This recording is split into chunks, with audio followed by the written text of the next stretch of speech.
my actual eyesight. Is there the high drive? Deep center. Go, go, go. We're out of here. We're out of here. Say ya, playa. Just like they drew it up in Hollywood. Caladros, the 3-2. Swing and a miss! And the Audubon Green Wave have upset the Kingsway Dragons! And this is it for good! The Audubon Green Wave are back in the Final Four! A dog pile on their side! All right, ladies and gentlemen, welcome to DW Broadcasting's coverage of men's varsity. From our entire crew, we'll see you tomorrow. Have a good one, folks.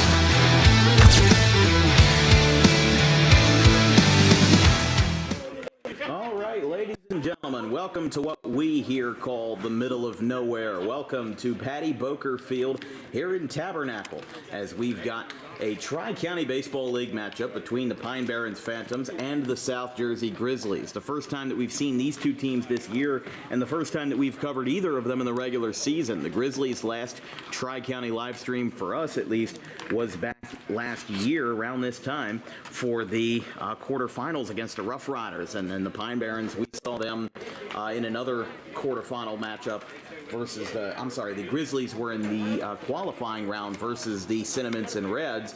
Meanwhile, the Pine Barrens, they did play the Rough Riders. But here from almost the Haddon Heights-esque infield, here in a pitcher-friendly Patty Boker Field, 312 to left, 325 to right, but with deep power alleys in right and left center field, it definitely makes a funky atmosphere. But this is going to be a good game between two teams that haven't really had the limelight this year in the TCBL. You know, everybody's been looking at Cinnamonson and Washington Township and the Gardens of Vineland along with Cherry Hill Pittman.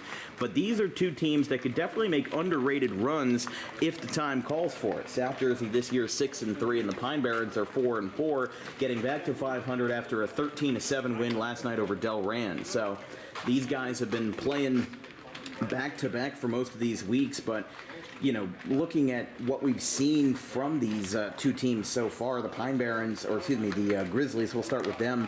You know, they had a close 3-2 loss to Washington Township, which right now they are one of the best in the Tri-County South. They're at 7-4 with 16 points, and they're top 3 in the point standings. But then they beat CHBR, they beat the Crew, they shut out Camden, and they won 3 in a row before falling to Burlington Township, and now they've won 3 of their last 4. So, you know, these guys haven't really had extended winning streaks of any sorts, but they've gotten those quality wins, and that's why they're 6-3, because those 6 wins came on 2 separate 3-game winning streaks. And for the Pine Barrens right now, you know, the Tri-County North Division is definitely somewhat of a convoluted situation. You've got Cinnamonson at 8-2, and then Pine Barrens is the only other team hovering at 500. They're at 4-4, but Burlington Township 3-8 going into this matchup, and Del Rand with only 5 points at 0-10 on the young campaign. But the Pine Barrens, they came out of the gate swinging with a 17-8 win over Burlington Township on opening night, but then they lost the second game of that back-to-back doubleheader. And, you know, they started off the year 1-2, but then beat Cinnamonson 4-2. That was one of their 2 losses this year, but then they lost another set of that back-to-back doubleheader. And they've played Burlington Township twice, and they've lost 2 out of 3 times. But now they've won back-to-back games. They beat Del Rand on the 13th. Last Thursday, and then they beat them last night as well. So this is their second game in as many days, and, you know, going into the schedule for what they have going forward definitely makes you think, you know, what are these guys going to go through? As the Pine Barrens, they are going to have Ethan Early as the pitcher tonight, as it's 7:30. Looks like we're going to get ready to go. I think both umpires are here. They're just going to be waiting for a quick second.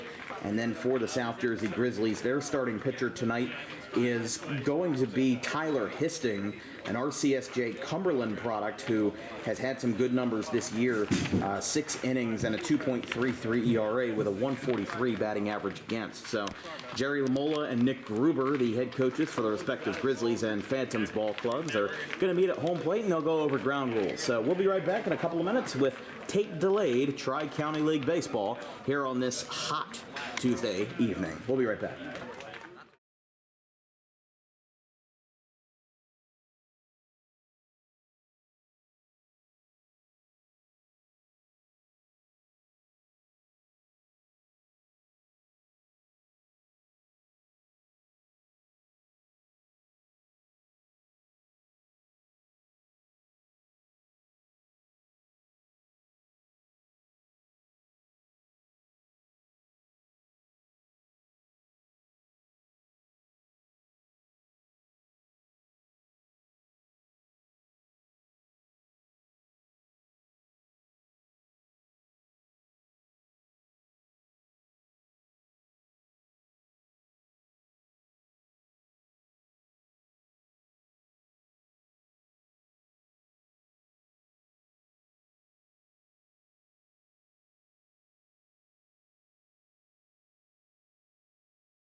right, here you go. The South Jersey Grizzlies and the Pine Barrens Phantoms here on a tape-delayed broadcast on Dan Wilkins Broadcasting. We've got Ethan Early, the left-hander out of RCSJ Cumberland for the Phantoms tonight. 19 and a third innings here in this young campaign, a 1.81 ERA, a 227 batting average against, and a 124 whip here in 19 innings of work. 7 walks, 13 strikeouts, and 4 home runs allowed. As the first batter he'll step in again is going to be number 10, the third baseman, Bobby DiDonato. As from Patty Boker Field, 7:37 is the time of first touch here from Tabernacle. And there's a strike called. We're underway from the Boke, and it's 0-1. First 3 for the Grizzlies tonight is going to be DiDonato, Root, and Morales to DH. And they're going to say that nicked him, so that will be just 2 pitches into the game. We've got a hit by pitch. So your pitch is done with the baseball you warmed up with? And this will bring up the right fielder, Cooper Root.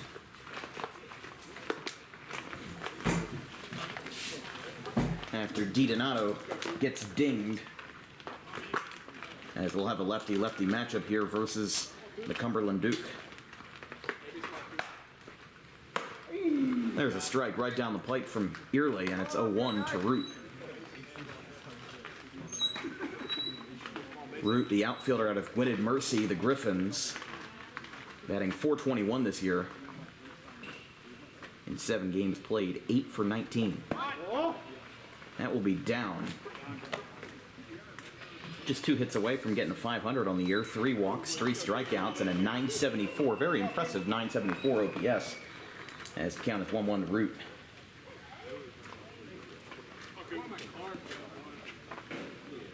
Early is set, and he delivers. That is inside, 2-1. Zach Morales, the DH on deck. He hit a home run last year in the Tri-County qualifying round, a game that we covered from their home field in Runnymede, right off the Black Horse Pike. Runner goes. This one's going to be a hit and run. It's caught over at short. Now he's going to have a double play set up, and he's got it.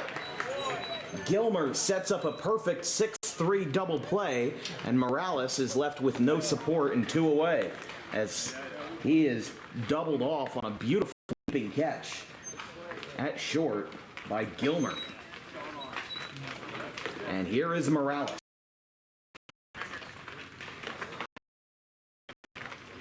Morales, the D2 product out of Holy Family University. The 2 homers, a 286 average, 6 for 21 this year. That one is just a hair outside, 1-0.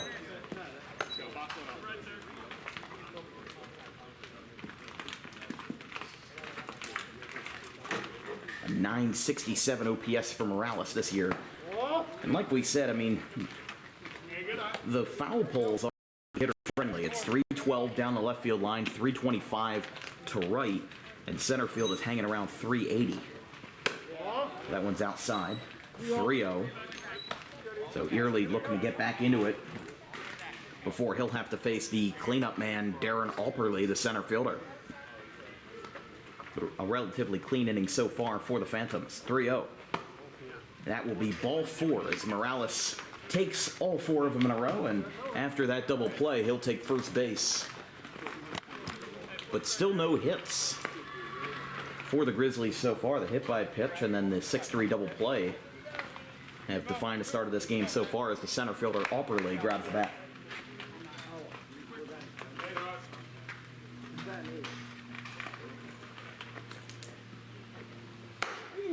There's a strike on the outside corner, 0-1.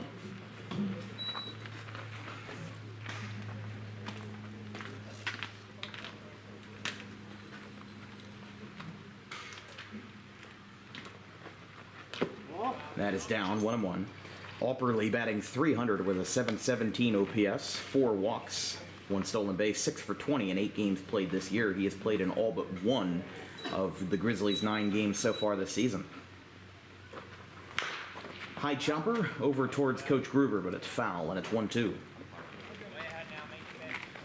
Batter on deck would be the Cherry Hill West catcher, Nick Mararchi, who recently gained all Olympic Conference honors, standing there in the on-deck circle with the catcher's gear on, just in case he's got to trot out back to the field depending on what happens here with Opperly. The 1-2 on its way.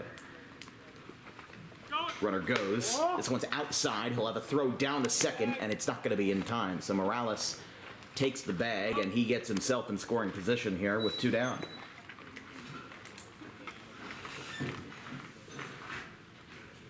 But Cherry Hill West had an incredible run winning the Diamond Classic, but falling in the semifinal round of South Jersey Group 3. That one's a ball, 3-2.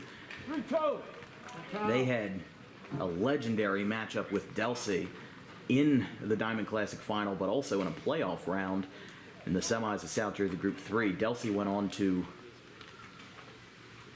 lose the state championship, as that'll be strike 3 on the outside corner. Opperly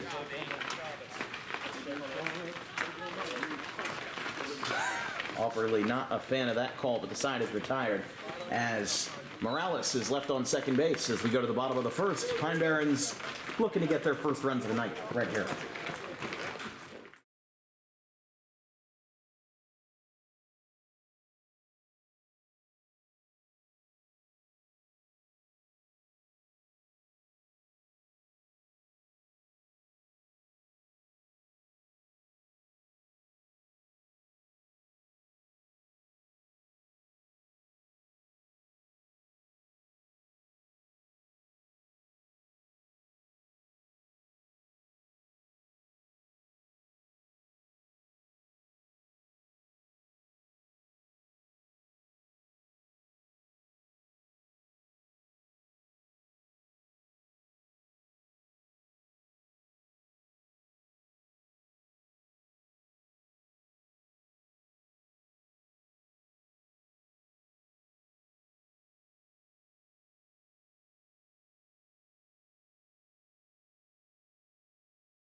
All right, we're back here from Patty Boker Field in the bottom of the first inning.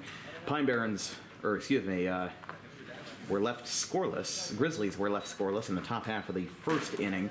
As for the Grizzlies tonight, it's going to be Tyler Histing, another RCSJ Cumberland product, both starting pitchers out of the Cumberland campus of Rowan College of South Jersey. In 6 innings this year, 2 appearances, 1 win, 6 strikeouts, and a 2.33 ERA. As the left-handed hitting center fielder, Zach Ellen grabs the bat.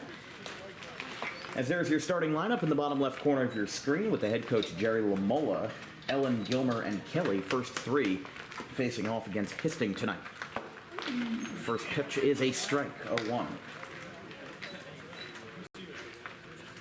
Connor Arsenal, the Arcadia catcher, batting 5th in the order there for Lamola's Phantoms, as that one's away. 1-1. Grizzlies left a runner on second in the first inning, but got 4 men to the plate. As we were saying, Pine Barrens have won 3 of their last 4 for a 4-4 record on the young campaign. As this one's rocketed past first into right field. That'll be a base hit for Zach Ellen. First knock of the evening for either side. And Zach Ellen ropes one to the pull side. And this will bring up Gilmer.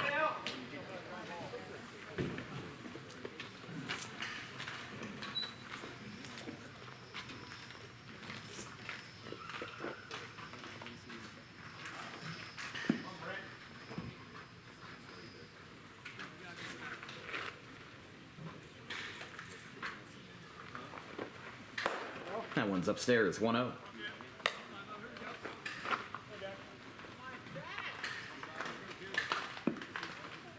for Ellen. That was his 15th hit of the year in 29 at bats, actually, sending him over the 500 mark at the dish. As Ellen will go down to second base. That throw is going to go into center field, and Ellen actually knocked the base off at second base. How about that? Slid so hard the bag came out of its holding at second base.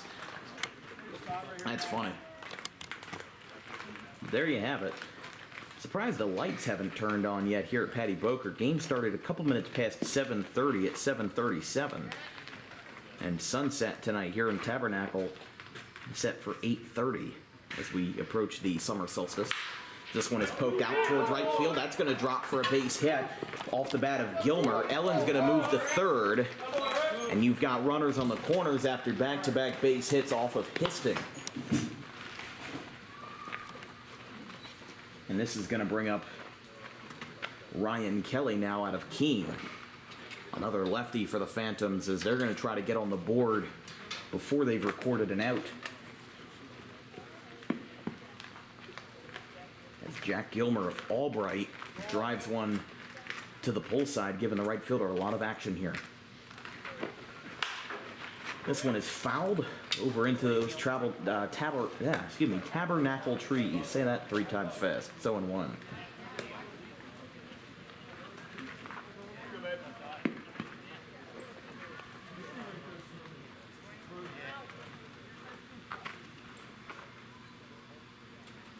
And the 0-1.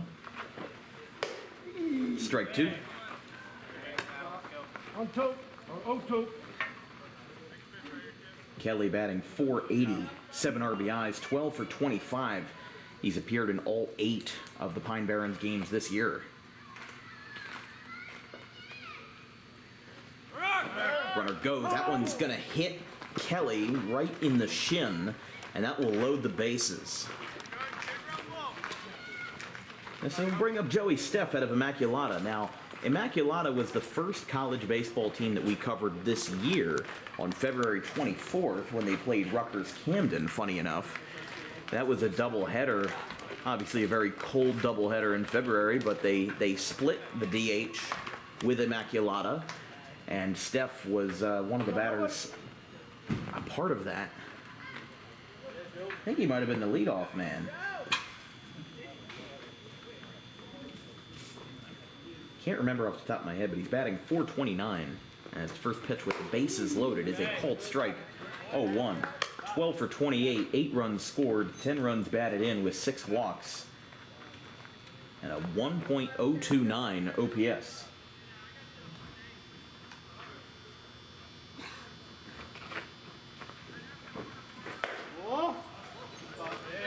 Was outside, 1-1.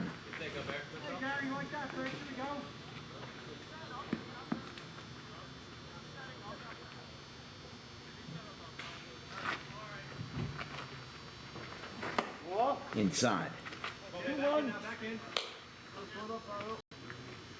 So Ellen singled to the pull side and right. Same with Jack Gilmer. And then Ryan Kelly was hit by a pitch, and that's where we're at now with Joey Steff. And that is down 3-1. So the Grizzlies running the risk of possibly walking in a run here in the first inning. Green light, here we go. Let it fly, it's there. We'll see what they can get here. 3-1. And that will be ball 4 upstairs. That will walk in a run before an out has been recorded. Ellen will come in to score. Gilmer to third, Kelly to second, and Steff to first as Coach Gruber is going to come out and talk to Tyler Histing. Of course, Nick Gruber, an assistant coach over at Paul Sixth. A team that we've covered a fair amount of times. We last covered them back in May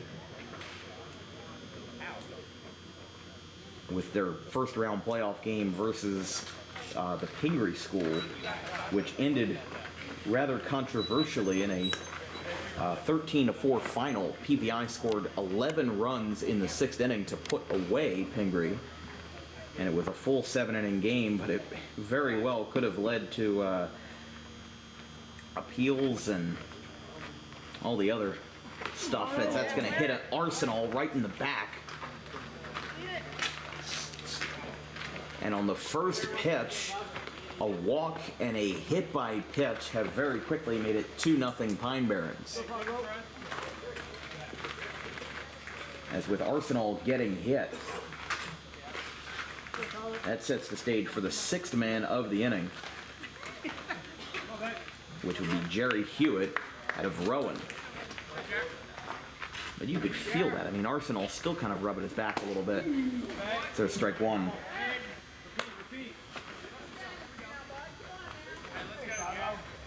And shockingly, still no outs recorded here in the first inning. As Pine Barrens are rocking and rolling.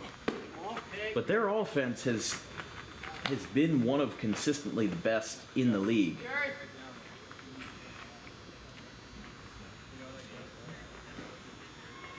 You know, they scored 17 runs in the season opener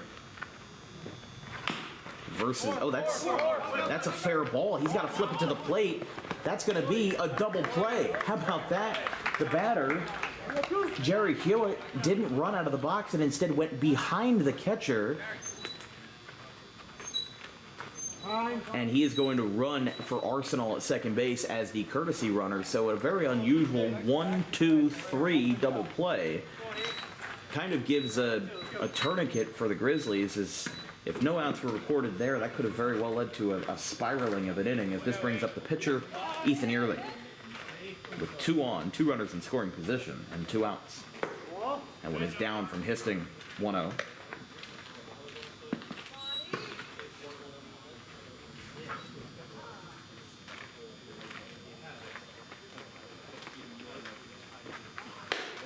High and away. 2-0. I mean, the Grizzlies have considerably more players on their bench to work with in terms of a bullpen than Pine Barrens do. You know, we were talking to Jerry Lamola before the game, and they've only got 10 or 11 guys at their arsenal when they have 26 guys listed on the online roster. And he said there's just some guys that sign up and then they never show up for a practice. They never show up for a game. I mean, there's not a whole lot of practicing done here, but there's just some guys that don't even show up for a game and leave you pretty depleted. That's a swing and a miss, and it's 2-2. Hey, shorten up. Ball play, let's go.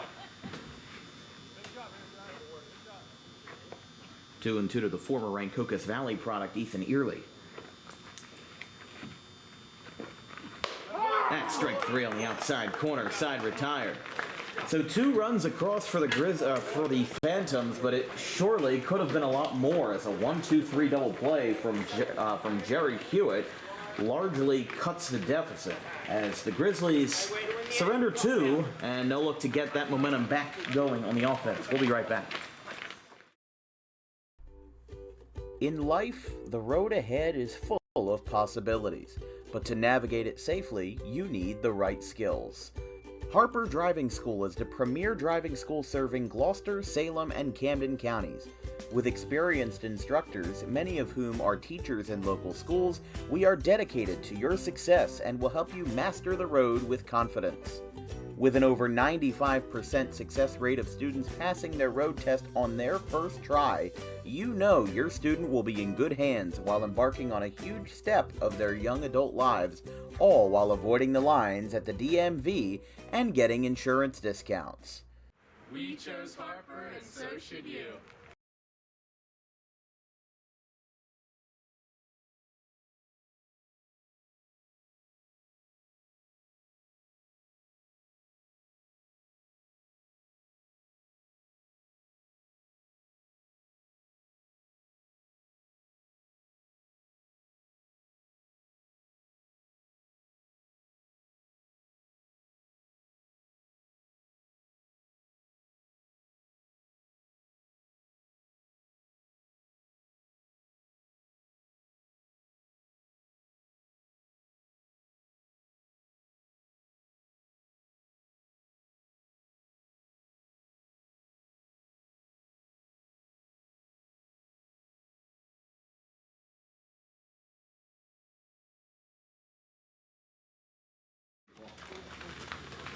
All right, here we go. Top of the second inning here on Dan Wilkins Broadcasting. Cherry Hill West catcher Nick Mararchi steps up to the plate here as that one is away to Mararchi.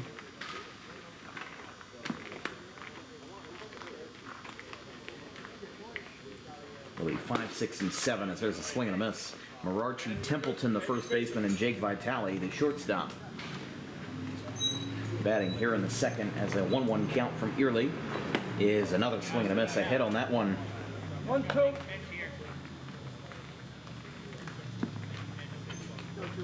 With the class of 2024 and also former Paul Six transfer, hence the connection to the Grizzlies. Swings and misses. Archie, the class of 2024 senior, had a .343 career average over at Cherry Hill West with 2 homers. As we said, Cherry Hill West probably had their best season since 2019 when they won South Jersey Group 3, but just the results didn't exactly match when they lost to Delsea. I mean, Delsea was their arch nemesis, probably the best team in the Olympic Conference, squaring up against the best team in the Tri-County Conference with the Crusaders. I mean, Joe Smith and Dan McMaster are legendary head coaches. As that one is away. They had to play Delsea in the final of the Diamond Classic, the 50th annual, and they won that 3-1. And then lost 5-4 on May 31st, as that one is inside. 2-1. And they had a good run going too. You know, it's not like they were playing scrappy schools. They beat Lacey 11-0 as West was the #1 seed. But then they had to play Morristown in the second round, which is not a shabby school at all. You know, they were just a hair below 500 last year at 10-11, and then were 12-10 this past year. The Quakers with Coach Appalucci there, but that was also because they face an incredibly tough schedule, and they just sometimes get the leftovers. You know, you might have Cherry Hill West at 24-5. Well, some of those 24 wins have to go over somebody. They beat Morristown in regular season play 8-6, but then lost to Delsea in the semis of South Jersey Group 3. This one's fouled back, and the count is full to Ricky Templeton, the first baseman here for the Grizzlies. 2 strikeouts for Early so far. He's still not allowed any hits, just 1 hit by pitch and 1 walk, and 2 retired via the K.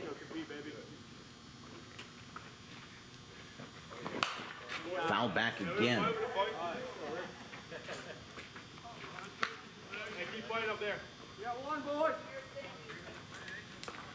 Vitale, the second baseman, or excuse me, the shortstop, and then Cole Ambrosius in the 8th spot for the Grizzlies. As the payoff from the edge of the rubber is, that's going to skip low, and it'll be ball 4. So Templeton takes first base, and the Grizzlies have a runner on with 1 down.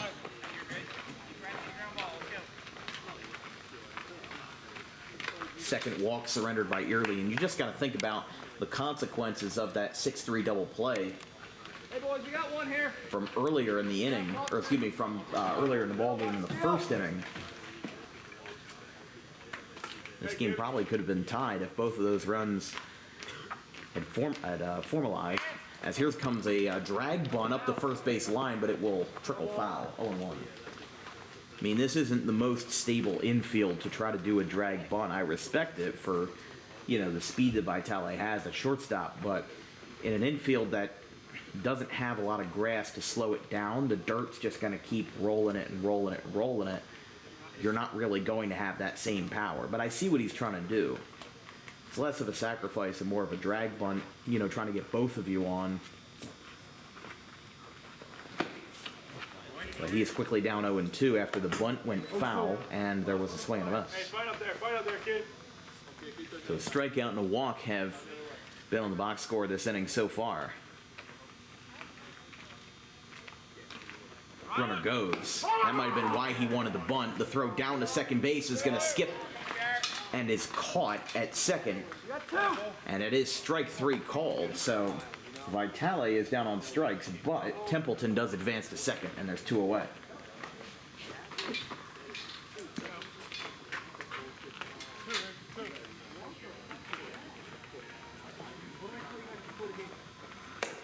well outside to Cole Ambrosius of West Deptford. Go, Cole. Come on, baby. Cole and Colin Ambrosius. Colin Ambrosius, who's the brother and graduated from Pittman on Friday, committed to play football at the University of Penn. Division I Ivy League. I mean, I know a lot of people don't give Ivy League football a lot of credit, but you got to think the playbook's got to be pretty smart. Curveball roped foul, and it's 2-1. The number 9 hitter, Mateo Viola, is going to be next for the Grizzlies. As, like we said, Grizzlies coming into this matchup 6-3 after starting off the campaign with a couple of losses. All 6 of their wins have come on 2 separate 3-game winning streaks, if that number computes in your head. You know, they had won 3 and then they lost 1 and then they won another one, they won another stretch of 3 games. As the 3-1 is crushed out towards left field by Ambrosius towards the power alley. It's into the trees and gone. 2-run home run, Colin Ambrosius, and this game is tied up at 2 apiece as that one is deep into the trees. It was gone off the bat, with no doubt about it, and the Grizzlies have tied it up 2-2.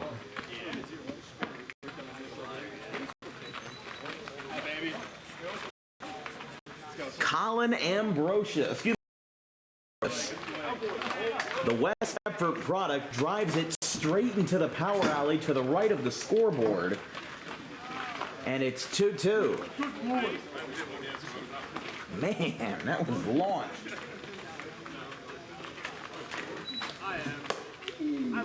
Strike 1 called to the lefty second baseman Viola with 2 down.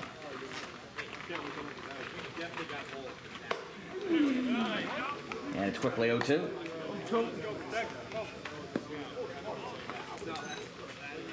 Joey Fouquet, the DH on deck, as this one's roped foul. He tried to make it back-to-back. The tree actually kept the baseball in the field. I thought it was going to trickle into the parking lot, but it did not. So 2-2 on a home run by Ambrosius.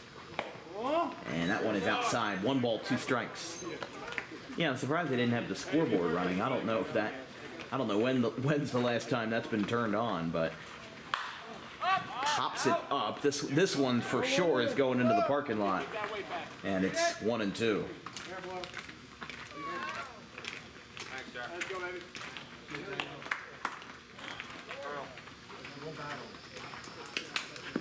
1 ball, 2 strikes.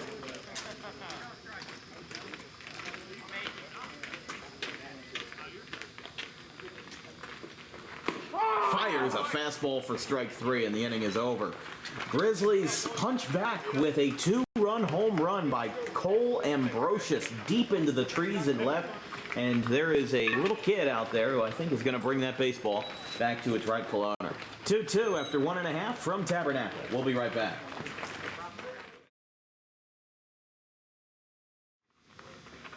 As the 3-1 is crushed out towards left field by Ambrosius towards the power alley. It's into the trees and gone. 2-run home run, Colin Ambrosius, and this game is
Bottom of the second inning here from Tabernacle as the lefty Wade Hammett comes up to the dish here as the number 8 hitter for Lamola's Pine Barrens Phantoms as the game is tied up at 2-2 after a home run to left field by Cole Ambrosius turned this game on its head.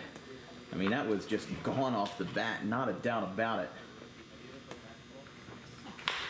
And this one is poked out towards second base. A high chopper, an unstable chopper, and the throw to Templeton is in time.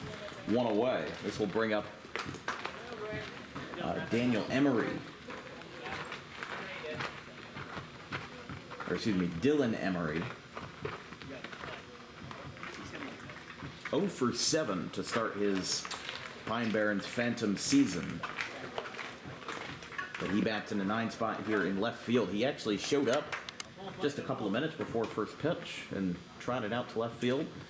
Shook everybody's hand and grabbed a glove, grabbed a cap, grabbed a jersey and a pair of baseball pants and made his way out there. 0-1. And that's kind of what I like about Summer League Baseball. It's very low-key. And especially in these back roads, you know, I know it's unfortunate that we're tape delaying the game, but you know, if we had internet service, I'd be raving about the fact that we're in the middle of nowhere, basically. You know, this feels like we're not even in Jersey, because Jersey's the most densely populated state in the union, but with fields like these and atmospheres like these, it certainly doesn't feel like it. I'll tell you that. It's the 1-1. Swing and a miss. Emery a little behind on that. I mean, you look at this ballpark on a satellite, and there's not a lot to go for there. By the way, as the 1-2, swing and a miss. And Emery now 0 for 8 in his young campaign. Second strikeout for Tyler Histing, and there's 2 away. This brings up Zach Ellen at the top of the order. That home run by Cole Ambrosius was the 33rd this year on a DWB broadcast. The last was on June 5th. By Dan Storch of Point Pleasant Beach. That was a fly ball to left that went 368 feet on a fastball, and the 33rd home run of the year on DWB, the second in Tri-County baseball. This one's hit out towards first. Ellen's going to trot this one out, and the side is retired. We're through 2 here in Tabernacle, and this game is tied up at 2 apiece.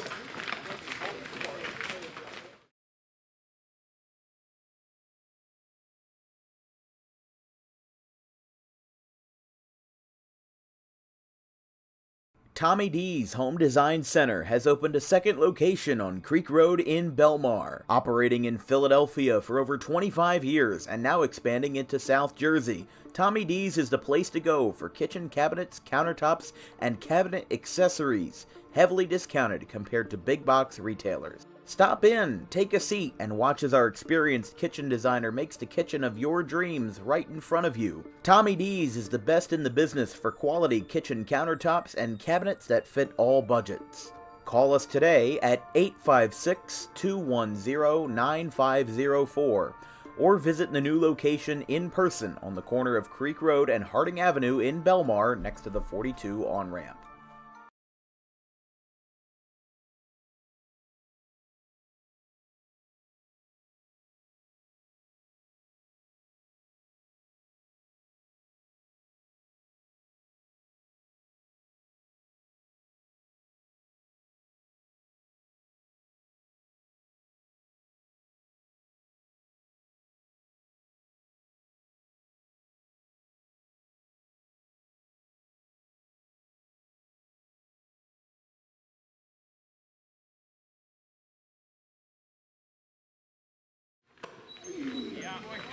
First pitch is called a strike here in the top of the 3rd inning as South Jersey Grizzlies get it started with the 10-hole hitter Fiquette. And this one is poked foul. Quickly 0-2. Fiquette, DiDonato, and Cooper Root 10-1-2 for the Grizzlies here in the top of the 3rd as this game's been moving along pretty nicely as, like we said, Colin Ambrosius drove one out with a 2-run shot to left. No doubt about that one. Absolutely not. 0-2. Swing and a miss. Not sure if he got a piece of that or not, but home plate says no. And that is strikeout number 5 for Early. There's one away. Definitely, I mean, you know, after giving up the 2-run home run, that seems like that's been his only blemish. In fact, that was the only hit that he's allowed so far after a walk to Templeton. This one is popped way up behind the dish. Arsenal makes the catch, and there's 2 away. I wasn't sure if he had a grasp on that or not, but he did. I wasn't sure if it was going back into the booth because there's really no tarp or no netting above the broadcast booth up here. So, you know, very well could have been a different story depending on who you ask. But back to the center stage now is Cooper Root, who had the unfortunate task of lining into a double play. Takes a called strike, 0-1. But, you know, Pine Barrens looked like they had a great rally starting with 2 runs in the first with no outs, but then a double play killed the momentum. And that was all she wrote. A ground ball ranging to the left at second base. The throw is a little wide, but it's taken in by Jimmy Hewitt, and the side is retired. Going to the bottom of the third after a lightning fast 1-2-3 frame for Early. He continues to be rocking and rolling, but has those 2 runs against him. 2-2 going to the bottom of the third. Garden State Pet Center is an independently owned full-service pet store. Our specialty is promoting companionship between people and animals by providing the healthiest product choices available, including all-natural foods, supplements that support and relieve health issues, and innovative products for pet parents. Our goal is to provide our customers with a relaxing environment, and while we're not striving to be the biggest store on the East Coast, we're striving to be the best. No other pet store will make you feel at home like we do. At Garden State Pet Center, we view pets as members of the family. We don't believe in fast, high-pressure sales, but instead matching up the right pet with the right owners, as you are making a lifelong commitment. Together with our team members, we would like your visit to our store to be both enjoyable and educational. Simply drop in and take a look around. View the birds, reptiles, small animals, toys, food, cages, and miscellaneous items. Learn of the services we have to offer and decide for yourself if this is the store you'd like to call your home away from home. Victor Santucci, owner of Garden State Pet Center. Visit us today at 226 South Whitehorse Pike in Audubon, New Jersey. We're open 7 days a week for all of your pets' needs.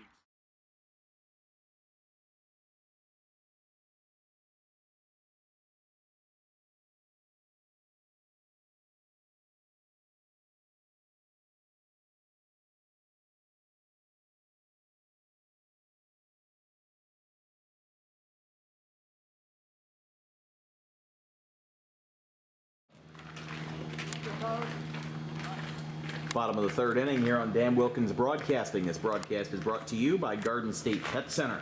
Keep your pet happy and healthy with the most organic food products available in South Jersey. Visit 7 days a week at 226 South Whitehorse Pike in Audubon. That one is down. 1-0. Gilmer, Kelly, and Steph are the meat of the order 2, 3, and 4 for the Phantoms. Here in the bottom of the third, that one is away.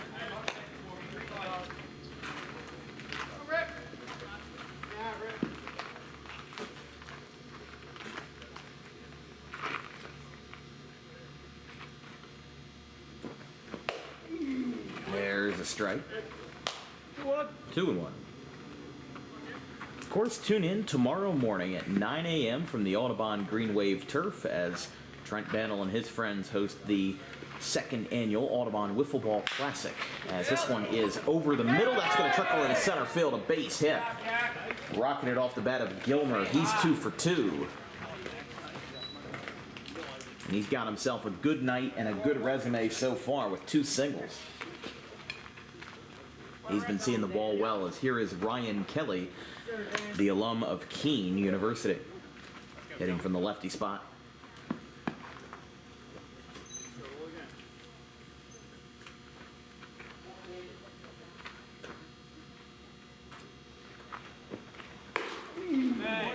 There's a strike, 0-1 to Kelly.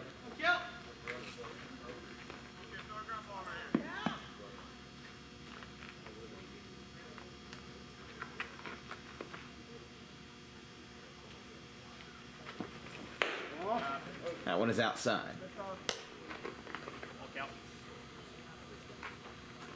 1 ball, 1 strike. to the lefty Ryan Kelly in the 3 spot of the order for the Phantoms. This one is over towards left field. It's going to be actually taken in at short. They're going to turn a double play. 6-4-3. Barrens disagreeing with it, but they do turn 2.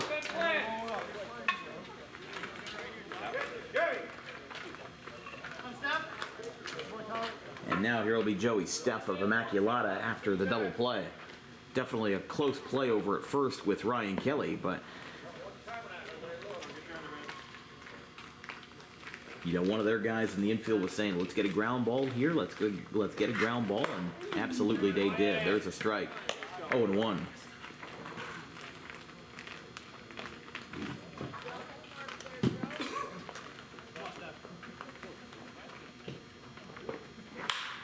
That one is hit right center field in the power alley. That is going to drop for a base in right center. And after the double play, Steph gets some redemption with a base hit to right center. That brings up Connor Arsenal again.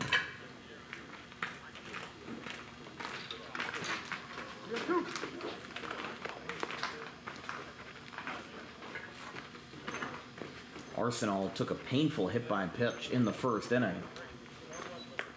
Did not come around to score. But it's been an interesting back and forth game so far. Not necessarily high scoring by any means, but still got a lot to say about, you know, the fact that one home run put the Grizzlies back in contention when it didn't look like they'd have much going for them if Early was still running that tight of a ship, as the 0-1 from Hastings. There's a strike. 1-1 to Arsenal. Like we said, he was hit by a pitch in the first inning.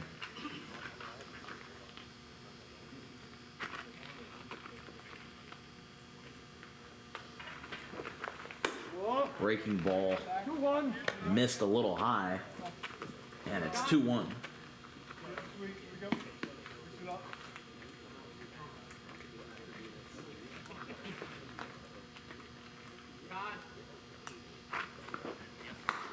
Outside again, 3-1.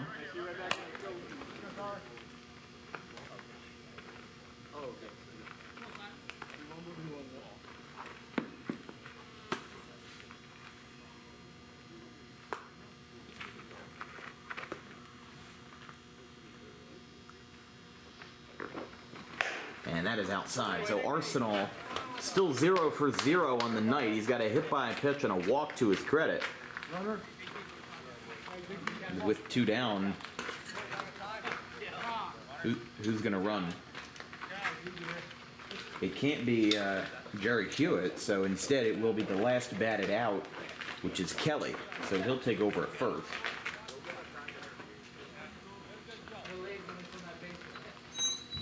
But Hastings surrendering his second walk of the night. He's had as many hit by pitches. And Barrens with 3 hits, all singles tonight. That one is well outside, 1-0.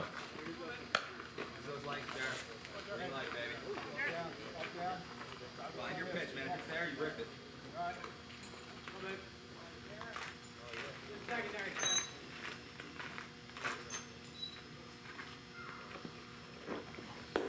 And that one's outside as well. I mean, Hastings just... He's had some discomfort with the mound in particular. You could hear when he was warming up in between innings before the game started, you know, he had shown concern over just the mound not exactly being all that even. And there are just some pitchers who can work in any condition, but there's some pitchers that are so fine-tuned to their game that when you don't have the mound that you're used to, or when you're not playing on the surface that you're used to, it messes you up. I mean, we've seen with Gloucester Catholic, a lot of those pitchers are basically throwing from flat ground. 3-0 is going to get fouled back, and it's 3-1 to Jerry Hewitt, who grounded into the double play his first time.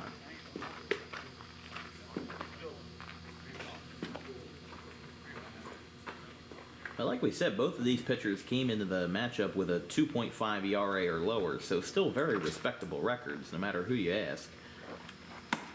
And that one is going to be ball 4, so the bases will be loaded after back-to-back walks to Arsenal and Hewitt, and this brings up the left-handed hitting pitcher, Ethan Early. So now Coach Gruber coming out. I didn't see anybody warming up necessarily, but we'll see if Histing will stay in the game or if they'll make a change. Obviously, it would be nice to have a lefty coming in here facing Early, but definitely not something that you can really gamble on here. You got bases loaded and 2 outs in the bottom of the 3rd.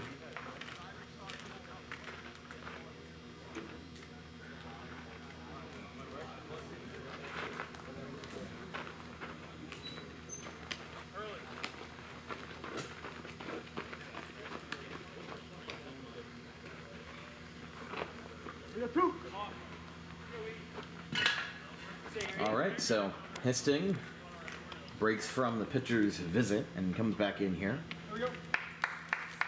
with a clean slate and bases loaded versus the 7-hitter Early, the pitcher.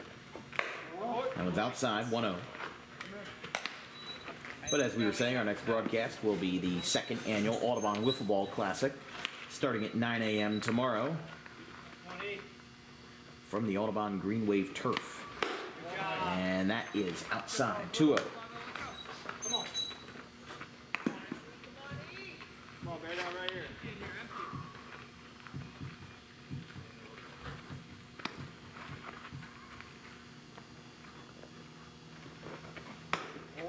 That one is outside, 3-0.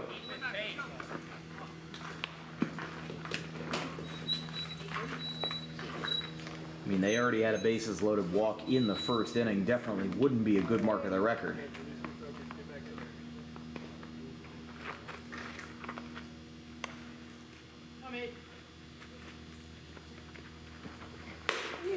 Strike 1, got the benefit there.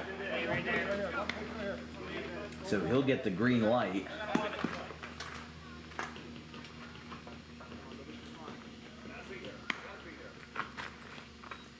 As Histing looks to get out of the jam. And there's another one, 3-2.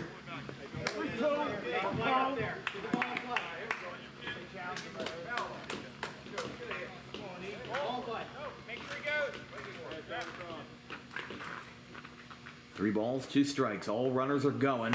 And that is a swing and a miss. How about that for Tyler Histing? Bases loaded and 2 outs. Even working from a 3-0 count, he gets out of the jam, and the side is retired. Histing will go back to the dugout with this game still being tied at 2-2 here from Tabernacle. We'll be right back.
First pitch is outside of Morales. 1-0, and we've begun the top of the fourth inning.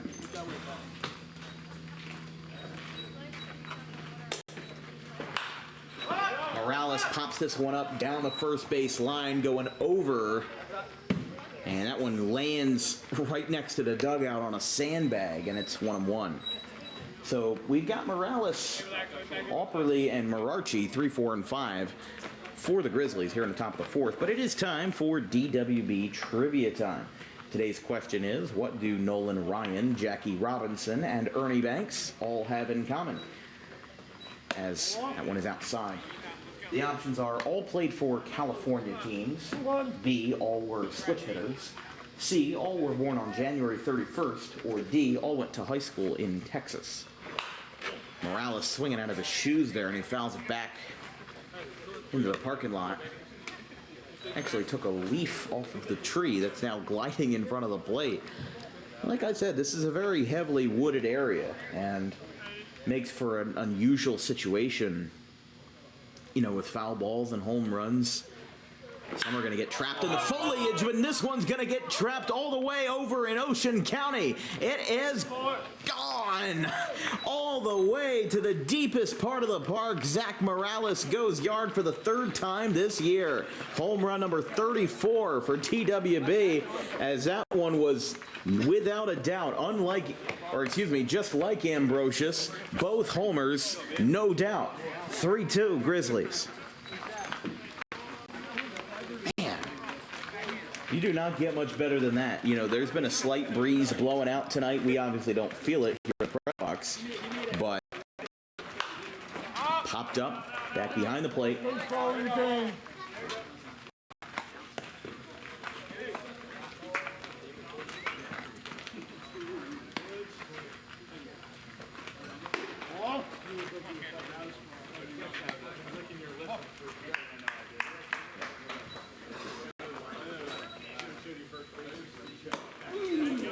Strike called. 1-2. And we've got a 1-2 here.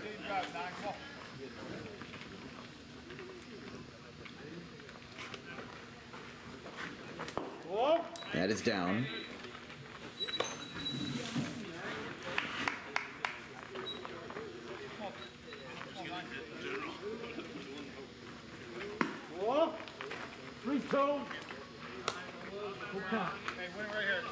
Count is full now.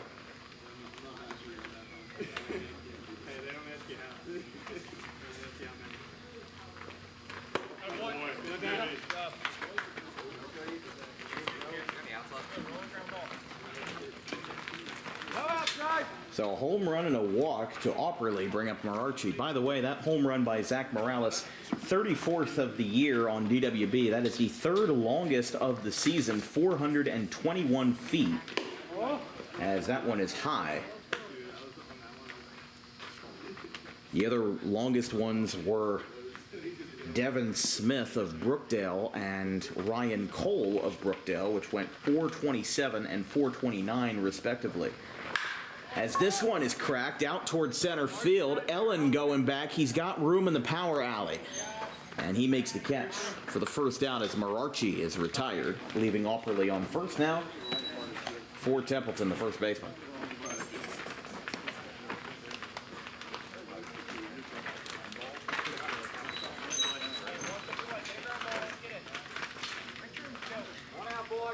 The other home runs over 400 feet this year were Steven Schaefer at 404 for Rutgers Camden, Gavin Callahan at 403 for Camden County College, Troy Raboski at 403 for Immaculata, and Luis Viedo of Northampton for 401. None were in the 410 to 419 range, but that was the third home run this year to be 420 feet or longer. As the 0-1. That one is down and a little in to Templeton. Here we go. One out, boys.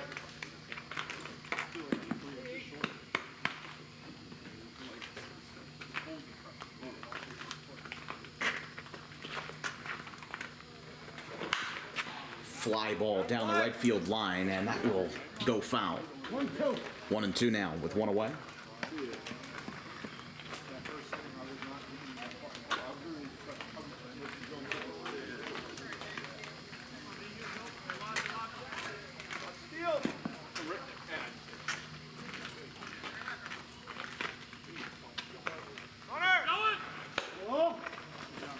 throw down to second base is going to be a little late, and Auperley steals. 2-2.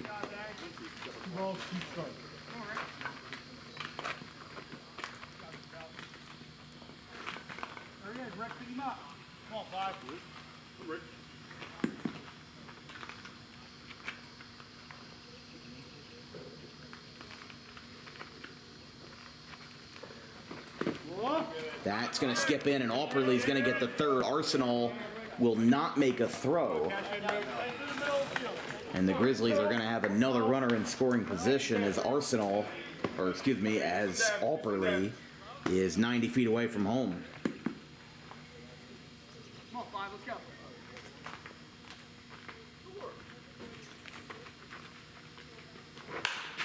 Fouled back again. You could hear that off the bat. Felt good off the bat, but just couldn't hold it.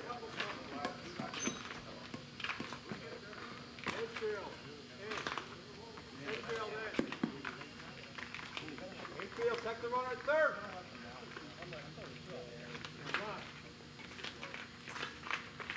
2-2 from Early is popped up by Templeton. That one is way up there in the infield. Going back and bringing it down will be Gremlin to make the catch. So after a home run of the walk, Early was at risk of this inning spiraling, but now he has reeled it back in. Right here, Jake. Let's go, baby. Here we go. All right, let's go. That one is outside. 1-0. Here we go. You and me, here we go. Here we go.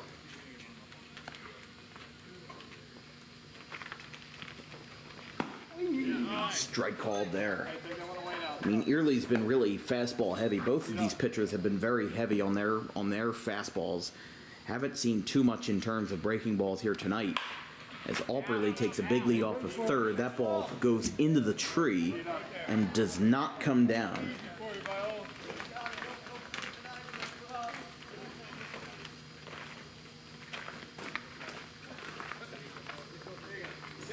So now home plate umpire is going over to the dugout. Turns out the ball did come down because somebody had to return it. He was talking to Jerry Lamola down there. 1 ball, 2 strikes. Here we go, boys. 2 outs. 1 ball, 2 strikes, 2 outs. Grizzlies looking to extend a lead here in the fourth in a 3-2 ball game. This one is popped up by Vitale down the third base line, going over and making the catch with a near collision to retire the side will be Gilmer. So they get a run on a shot with no doubt about it into left center field by Zach Morales. The third longest home run on DWB this year as the side is retired. We'll go to the bottom of the fourth, 3-2 Grizzlies.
Dante Viola, the new pitcher here for the South Jersey Grizzlies. 4 innings pitched and a 1.75 ERA.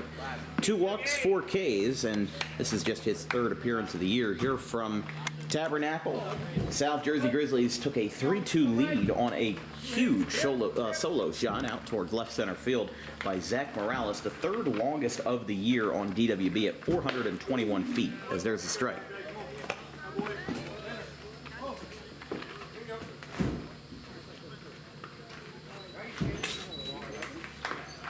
As it's Hammett, Emery,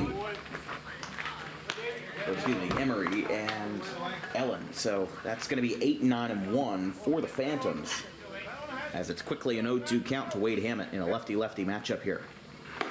So now both pitchers on the hill are lefties. You've got Early, who has been pretty solid through 4 innings, but the thing about the Phantoms is that they don't have that deep of bullpen depth, so their options are pretty limited. As they're swinging a miss. Viola with his first K, and there's 1 out. Their options are pretty limited on who they can go, after, who they can call on after he's out of the game. They don't have that many options. So my guess, would be they've got a couple of guys. They don't have Max Newell yet. They've got to wait another week for him. But Max Newell also is 48 years old, and he's been pitching in this league for over 10 years as the head coach over at Bridgewater Raritan. Appeal to first says no, and it's 1-1. With Emery, who struck out his first time. But Bridgewater Raritan, they're riding on a high right now. Just won the Group 4 state championship over Eastern. As the count is 1-2.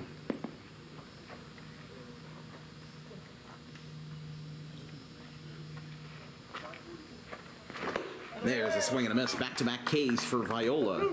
And there's 2 down as we go back to the top of the order for another lefty-lefty matchup with Zach Ellen.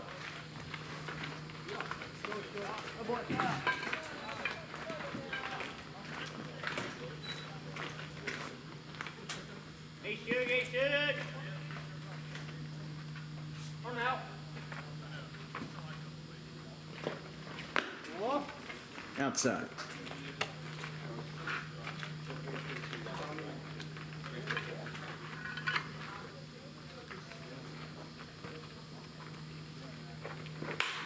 That one is hit well by Ellen into right center field. That's going to drop for a base hit. Ellen now 2 for 3 as he's got 2 knocks on the night. I mean, Pine Barrens, they've been hitting a lot of singles, but that doesn't really do much when you're facing a lot of home runs. 2 home runs hit tonight by the Grizzlies, but no extra base hits of the sort for the Phantoms. And that's one of those things that, in a ballpark that's not exactly hitter friendly, at least after you go in from the foul poles, once those left and right center field gaps just jut straight out, makes your situation a little more complicated as the count is 1-0.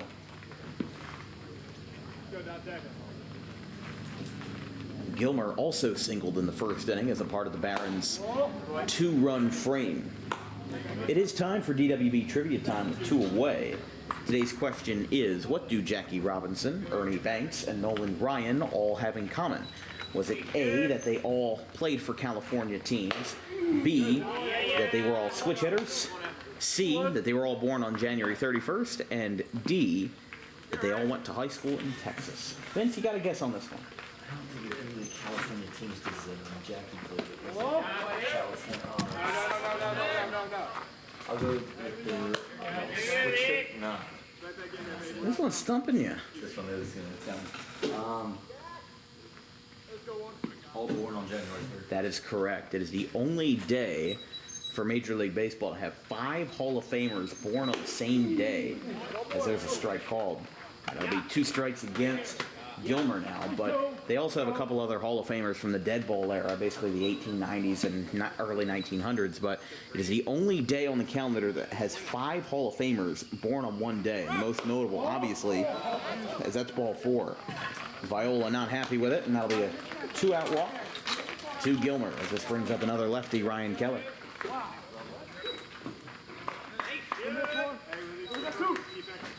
2 outs, 2 on, Yeah, 2 on.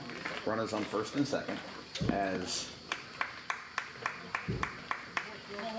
first and second here for the Phantoms.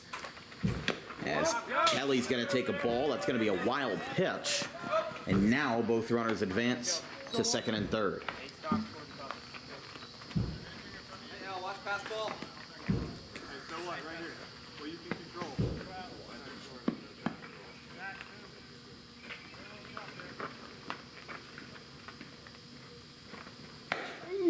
Strike called, and it's 1-1. Kelly looking to at least tie this game, but with Ellen and Gilmer now in scoring position after the wild pitch makes their situation a lot better. This one is popped up into shallow center field, going over Opperly, and he makes the catch. Side retired. The Grizzlies get out of the jam. They leave 2 runners on, but allow no runs. As we're through 4 here from Patty Boker Field, 3-2 Grizzlies.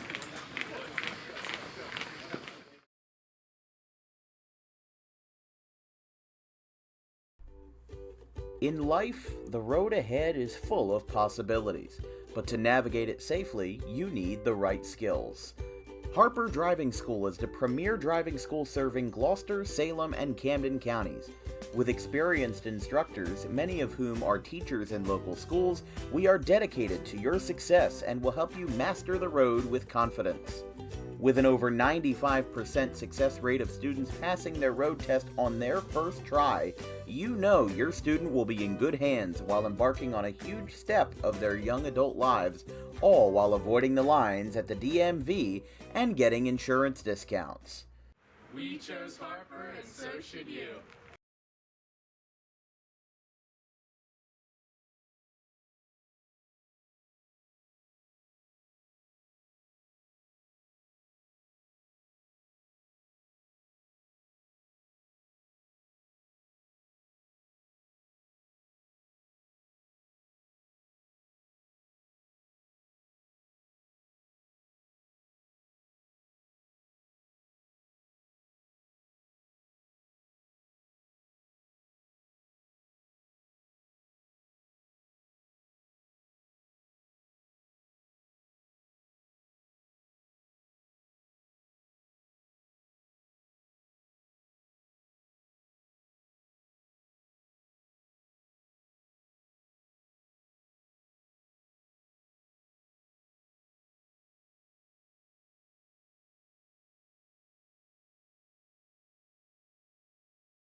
Top of the 5th inning here from Patty Boker Field, as that one is upstairs to Ambrosius, who homered in the 2nd inning. And he's going to give this one a ride in the right center field, going over Ellen. It's going to drop, and Ellen picks it up. Now a huge stop over at second base, midway between first and second. And Ambrosius now 2 for 2 with a home run and a single.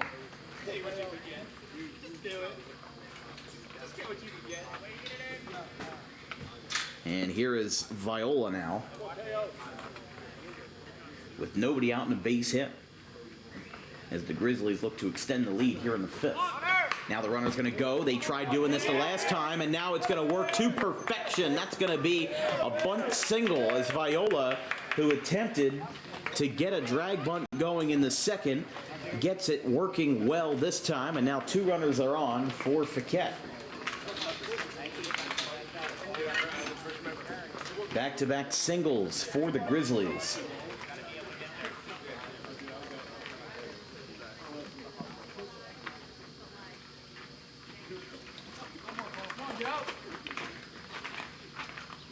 And now 2 runners on as the Grizzlies look to extend the lead. Now Fiquette, he drops a bunt of his own. That one goes right back to the mound. He's going to get tagged out. And Early gets the job done, so that moves both runners over. We got one. And they're going to move the infield in for DiDonato.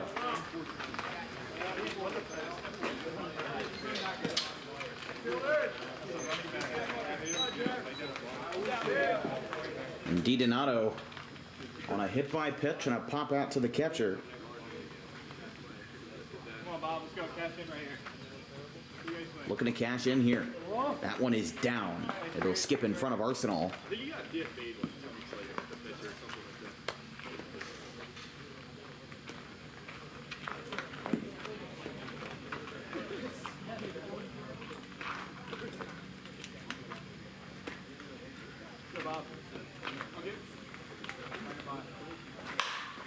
Popped up with the infield playing in. This could be trouble. It's caught by Kelly. Now the runner will tag, but he's now going to hold as Arsenal dives to save the ball. He doesn't know where the ball is, and now he picks it up, and crisis is averted on about 3 different levels as a nice play by Ryan Kelly with the infield and outfield playing in. Could have dropped for a 2-run single, but instead it's caught. And the runner, Ambrosius, originally did tag, but he held up. Arsenal didn't know where the ball was. It was behind him. And now we've got another lefty-lefty matchup with Early facing off against the right fielder, Cooper Root. Let's go, Coop. Anyway on. Make something happen. 2 outs now and 2 on. Outside 1-0. By the way, I have started a new Instagram page called New Guy Old Soul. We're going to be doing music discussions, debates, tier lists, album reviews, and anything to do with the world of music. So would hope you guys follow along with us. It's been gaining some traction lately, as that's going to gain some traction in the center field. 1 run's going to score as Cooper Root is going to get a 2nd run in. The ball is cut off, and Root gets to second base as a 2-run single makes it 5-2 Grizzlies. I mean, Root hadn't had the best night. That was redemption right there. He had a double play in the 1st inning, which wasn't really his fault, just a nice play at short. And then a 4-3 ground out. You make up for it with a 2-run single, puts you in a lot better spot. As Morales, who took Early deep in the 4th, now bats again here on the top of the 5th. His 3rd home run of the year and the 3rd longest home run of the year on a DWB broadcast. That one is outside. That was the 34th of the season.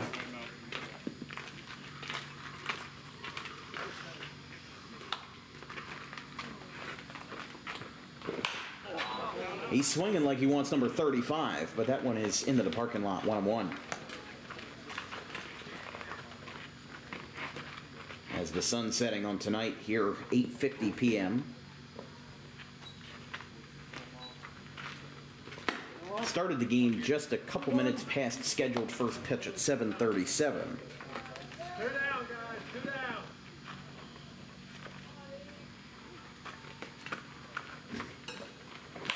And a pop-up by Morales. That one is into shallow right at the edge of the grass, and it is caught to retire the side. So, crisis mostly averted, but the Phantoms do allow 2 runs on a 2-run single up the middle by Cooper Root. We go to the bottom of the 5th here from Tabernacle, 5-2 Grizzlies. Tommy D's Home Design Center has opened a 2nd location on Creek Road in Belmar, operating in Philadelphia for over 25 years and now expanding into South Jersey. Tommy D's is the place to go for kitchen cabinets, countertops, and cabinet accessories, heavily discounted compared to big box retailers. Stop in, take a seat, and watch as our experienced kitchen designer makes the kitchen of your dreams right in front of you. Tommy D's is the best in the business for quality kitchen countertops and cabinets that fit all budgets. Call us today at 856-210-9504 or visit the new location in person on the corner of Creek Road and Harding Avenue in Belmar next to the 42 on-ramp.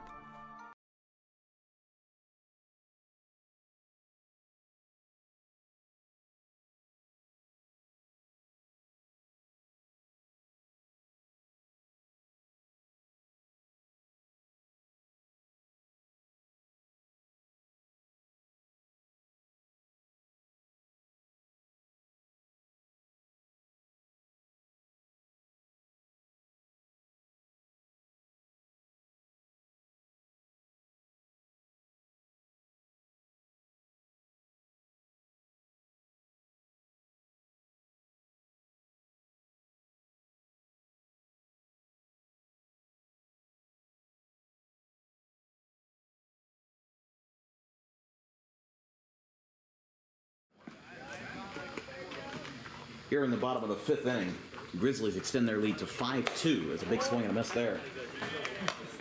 Is 0-1 to Joey Steph.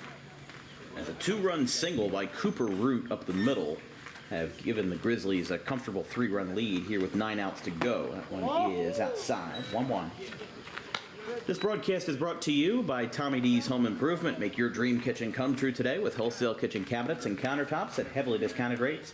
Visit today at 612 Creek Road in Belmar next to the 42 on-ramp. And also, if you are a small business owner interested in advertising with Dan Wilkins Broadcasting, we are offering commercial services to get your company on the air in front of over 60,000 annual viewers.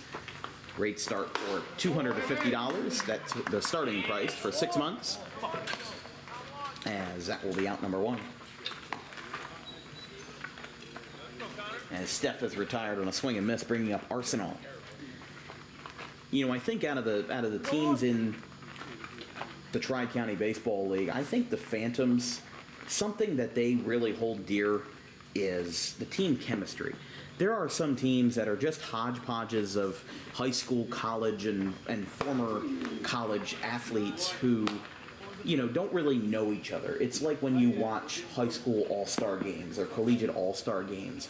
They're players that don't know each other, and they only have to play each other for 9 innings. You could argue the same thing for the Carpenter Cup as well. You know, that going on at Citizens Bank Park next week. With the way it working is, you've got these all-star teams from the Jersey Shore, from the Tri-County and the Cape Atlantic League. That's going to be another swing and a miss. And there's 2 away.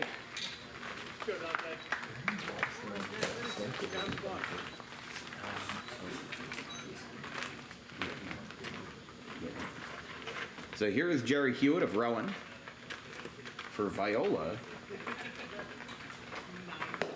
That is a ball. Appeal to first says no.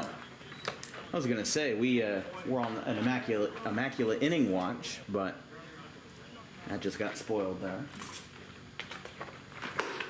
But man, he is swinging out of his shoes. It's 1-1 with Early on deck.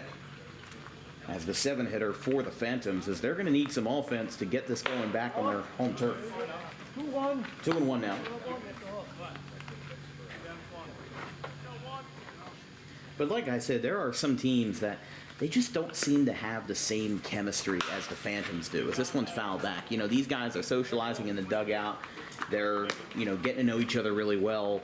And especially for guys like Arsenal, Kelly, and Ellen, who have been here for a long time, since the team was introduced 5 years ago in 2019. You know, they've been long-time members of the Tri-County League. Man, Viola just struck out the side with authority. A huge inning for the lefty reliever, Viola, as the Grizzlies send the Phantoms down in order. It's 5-2 after 5 here from Tabernacle.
Top of the 6th, 6 outs remaining on either side as the Grizzlies lead by 3.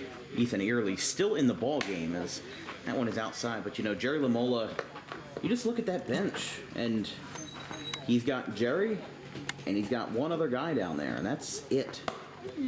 And that's what I think is being expected of Early, is that he's going to go the full 7 innings. Even if the Grizzlies put up 5 runs on the board, he doesn't have that many options. And he said this is the unfortunate part.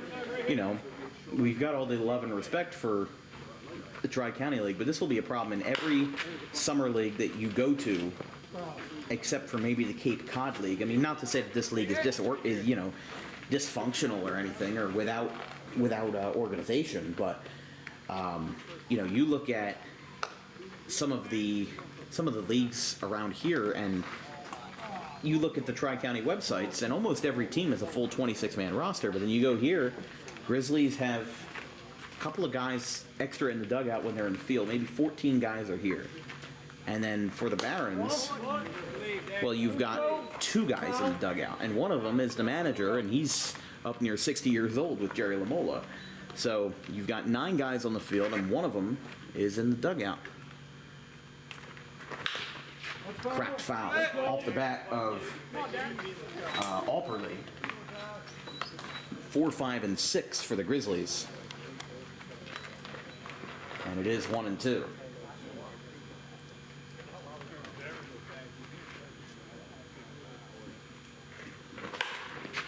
Popped up first base side. This one has a chance over towards the corner.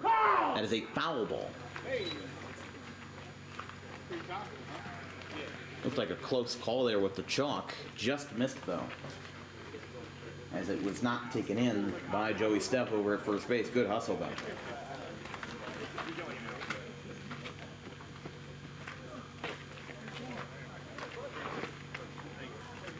Come on, Derek, keep fighting.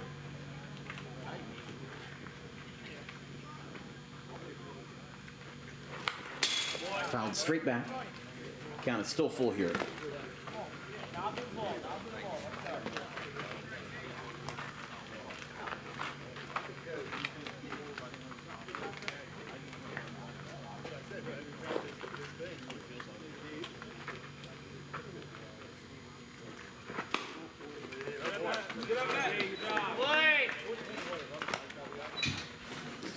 So a walk to Alperley.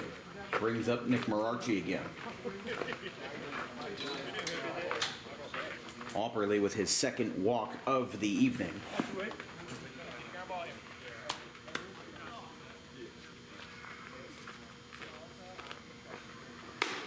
Outside 1-0. 4th walk surrendered by Early, which, you know, feels like there were more, but you got to remember that Histing had a very rough start to the night, giving up 2 runs in the 1st inning, and one of those was on a bases-loaded walk, and then another one on a hit by pitch. They hadn't scored any runs, or excuse me, they hadn't gotten any hits on those 2 runs. So it was a pretty cut and dry situation. 1-1. Early looking over at first. He delivers. Mararchi pokes this one out towards third. It's going to go into left field for a base hit, and it's going to get past the left fielder. It's going to go all the way out to mid-left, and Alperley is up. He comes in as Emery makes a mistake, and the first error of the game gets the Grizzlies another insurance run, as that ball just had trouble written all over it as the ball trickled through the third and shortstop, and also got past Emery in left field. Not sure if he didn't see it or what, but just a rough situation there, as this will bring up Templeton. So with the extra base by Mararchi, that'll be scored as an RBI single E7, and it is 6-2.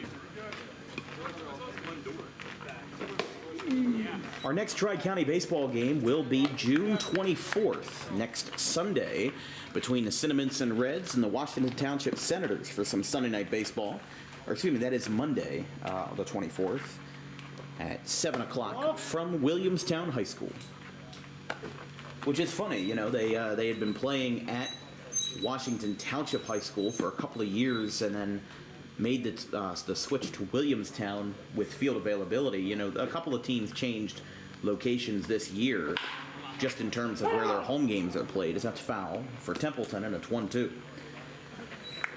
The Rough Riders, they had played at that funky field over in Haddon Township.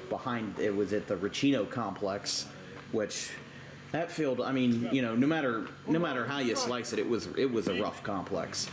Definitely not what you wanted to see for one of the best teams and the eventual champions of the Tri-County League last year, playing at such a desolate field. As there's strike 3, Templeton down on strikes, and easily he's got another strikeout. But his first since the third. That's his 6th of the night as Vitale steps into the left-hand batter's box.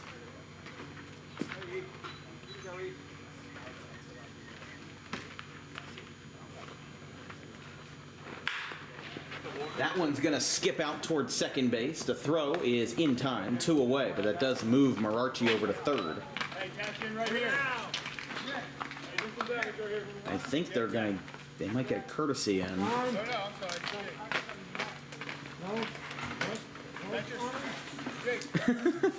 They couldn't figure out what they're going to do, so Vitale doesn't even get to go back to the dugout. He'll move to third base as the courtesy.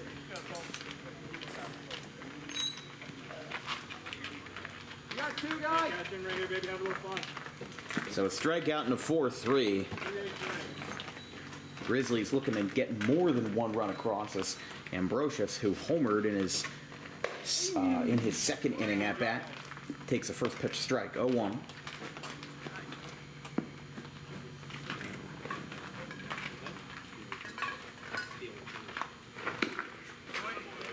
Swing and a miss, 0-2. 2.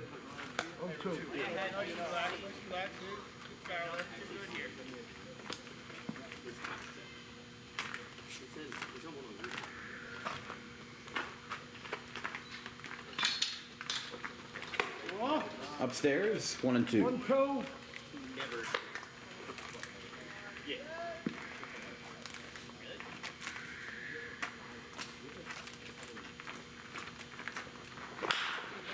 1-2 is grounded out towards short.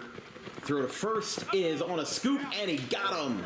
The split over at first, a wonderful play by Steph, and the side is retired. The Grizzlies get another insurance run, and they've got 6 outs to shut down the Phantoms and send them below 500. It's 6-2 going to the bottom of the 6th.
Bottom of the 6th inning, here from Patty Boker Field in Tabernacle. As that one is fouled back. Tabernacle, the home of World Series champion Sean Doolittle. He was born in South Dakota, but went to Shawnee High School, home of the Renegades, and had a very successful MLB career with the Oakland A's, Washington Nationals, among others. Retired last year and is now the pitching coach at for the Washington Nationals. So, you know, saw the sign when we got here. I didn't know until recently that Doolittle went to Shawnee. I knew that he was born in South Dakota, but might have been a part of a military family or whatever, and he went to Shawnee High School, was drafted out of there in 2002, as it's 2-2 now. Grizzlies brought 5 men to the plate in the 6th. Now 7, 8, 9 with Early taking inside, having to duck away from that one with Hammett on deck.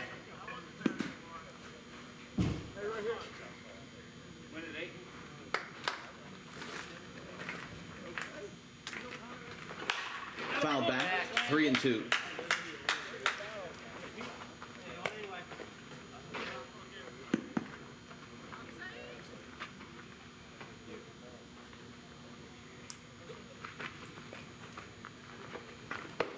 Strike three. Early thought he had it, but that is strike three. It's 4 straight strikeouts for Viola, and there's one away.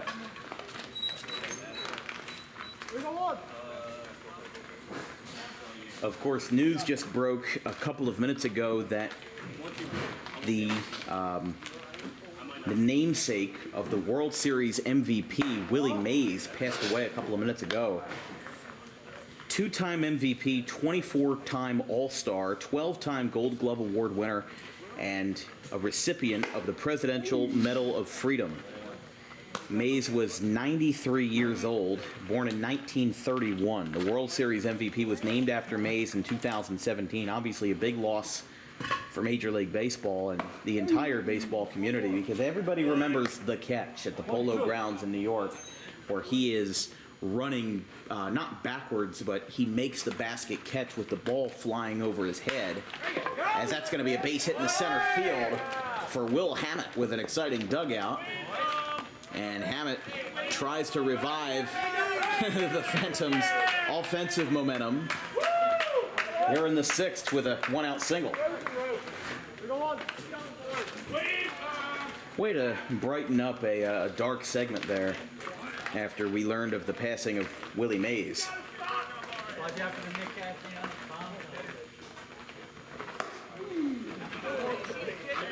There's a strike. I mean, we lost Hank Aaron a couple of years ago, and a lot of baseball legends, I would say, lost far too soon. But I mean, if you've lived to 93, a Presidential Medal of Freedom winner, 24-time All-Star, I mean, that's an impressive resume. You know, with all that, with all those people watching, with all that stress in your life, 93 is very impressive. As the 1-2 to the 9-hitter, Emery, is strike three. And that is 5 strikeouts in the last 6 batters, as we'll turn the lineup back over to the top for Zach Ellen. Let's see it out. So the 5th strikeout in relief for Viola, as he has really shut these guys down. But when you're talking about player of the game discussion, it's definitely a little convoluted. You know, Morales, 1 walk. He had that homer, but the Grizzlies were already leading, and a pop out to third, and then Ambrosius 2 for 3, a home run and a single. But that single, I guess he ended up scoring on that RBI by Cooper Root. As there's a Ellen is saying it hit off his foot. Wait a second, no. Ellen argued that it hit off his foot, but no, it will be a 3 unassisted ground out, and the inning is over. An unusual way to end an unusual frame, as Pine Barrens trail by 4 going to the final frame. Garden State Pet Center is an independently owned full-service pet store. Our specialty is promoting companionship between people and animals by providing the healthiest product choices available, including all-natural foods, supplements that support and relieve health issues, and innovative products for pet parents. Our goal is to provide our customers with a relaxing environment, and while we're not striving to be the biggest store on the East Coast, we're striving to be the best. No other pet store will make you feel at home like we do. At Garden State Pet Center, we view pets as members of the family. We don't believe in fast, high-pressure sales, but instead matching up the right pet with the right owners, as you are making a lifelong commitment. Together with our team members, we would like your visit to our store to be both enjoyable and educational. Simply drop in and take a look around. View the birds, reptiles, small animals, toys, food, cages, and miscellaneous items. Learn of the services we have to offer and decide for yourself if this is the store you'd like to call your home away from home. Victor Santucci, owner of Garden State Pet Center. Visit us today at 226 South Whitehorse Pike in Audubon, New Jersey. We're open 7 days a week for all of your pets' needs.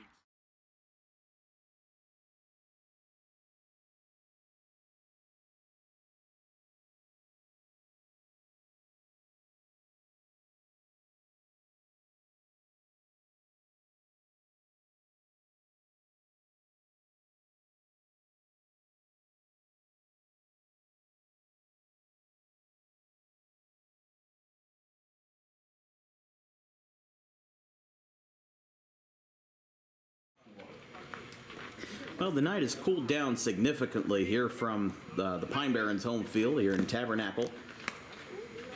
Just 79 now. I mean, it was 88 at the highest, even closer to like 91.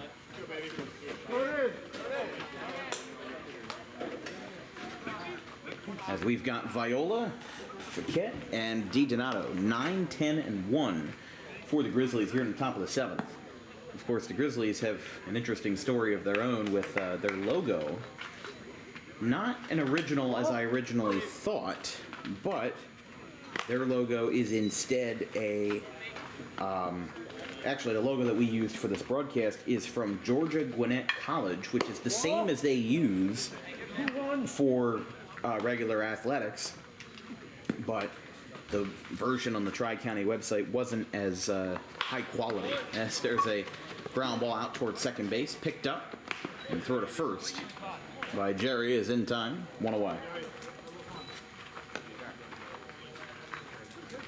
So here is Paquette.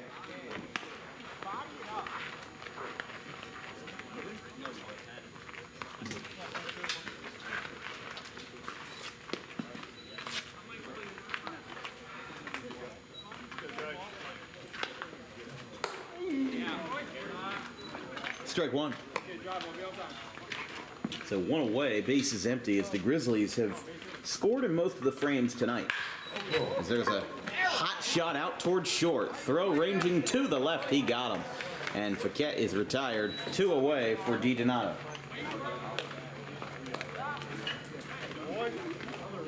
He's laying on their horn.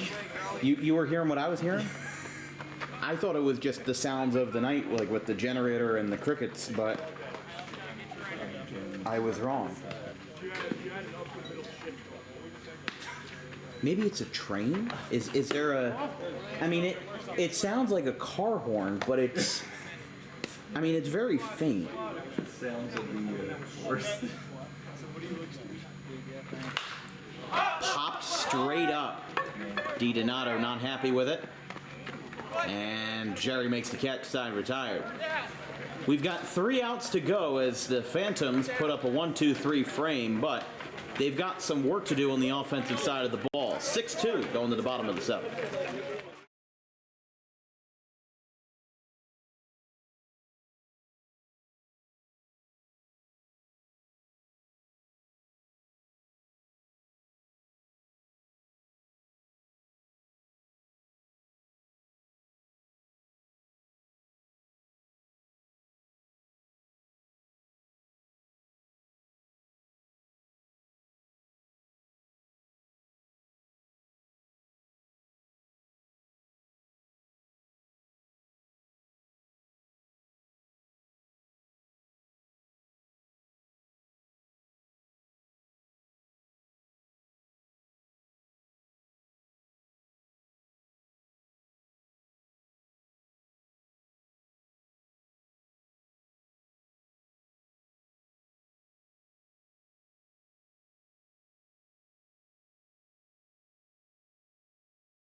Matt Eula, the left-handed sidearm slash submarine product, pitching the bottom of the 7th here for the Grizzlies as they're going to look to shut this place down and send us home here. Like we said, game started at 7:37. Right now sitting at an hour and 40 minutes, which not too bad of pace if you're asking me.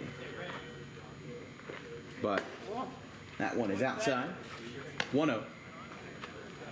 We've got Gilmer, Kelly, and Steph, 2, 3, and 4. As the count is 1-0 from Eula. As down. Not bad. Eula, the lefty out of Misericordia University, the Division III champions from this year, made national headlines for their team getting hit by 156 pitches in 51 games. Meanwhile, the major league leaders from last year only had 110 in 162 games, the Seattle Mariners. So Misericordia, like we said, 156 pitches in basically a third of the games, if not less, that Major League Baseball has. This count is 2-2 from Eula. This is his first appearance with the Grizzlies now that the Cougars season is over after winning the Division III championship. It sounds too... It is a car horn? I don't think it's a train horn. I saw a train bridge. I don't even know if my microphone's picking it up, so it sounds like complete gibberish to everybody else, but I don't know. That's funky. 3-2 fouled back. What is this going off at random times? Like, is somebody just like banging their head against a horn, or just a long day at work, just gonna bash your head into the steering wheel? Yeah, you don't know what you're gonna see back here. 3-2 fouled back. Right back to it now. It's not even that loud to us. It's pretty faint, and it's coming from behind us too. So it might be on. The only thing I could think of is that there's farming equipment not too far down the road that's being used on that like crop dusting field back there. That's ball 4 to Gilmer. But you don't think somebody could just be sitting in a car and laying on the horn? That's what I think. You know, like I don't think that's a possibility.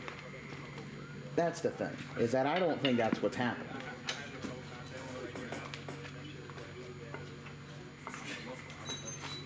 Here's Kelly. A lefty-lefty matchup gets a called strike, and it's 0-1. Obviously, Eula having the count worked full against him and then surrendering the walk after a handful of foul balls doesn't put you in the best position. But 0-1 to Kelly. Is a strike he'll throw behind the batter and behind the runner. And he is safe, so it's 0-2. Execute.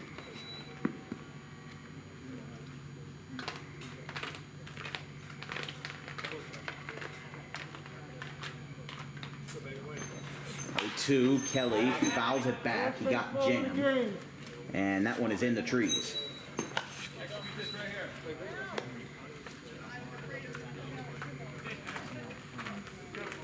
Brian Kelly, the alum of Keene.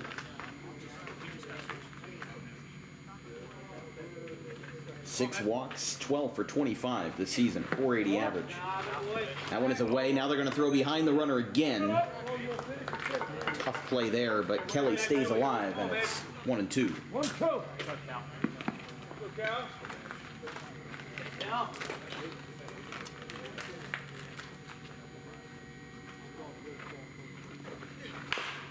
That one's a tapper over the middle. This could be 2. There's the 6. There's the 3. He got him. Templeton closes out, and he gets a 6-3 double play to put a big hole in the Phantom Sails. And there's 2 away for Steph, possibly the last out here. I like that. Hey, right out of now.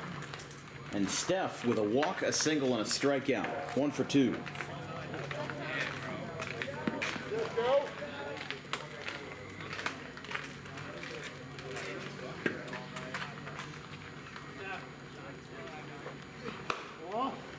Outside, 1-0. Right back in it. Come on, man.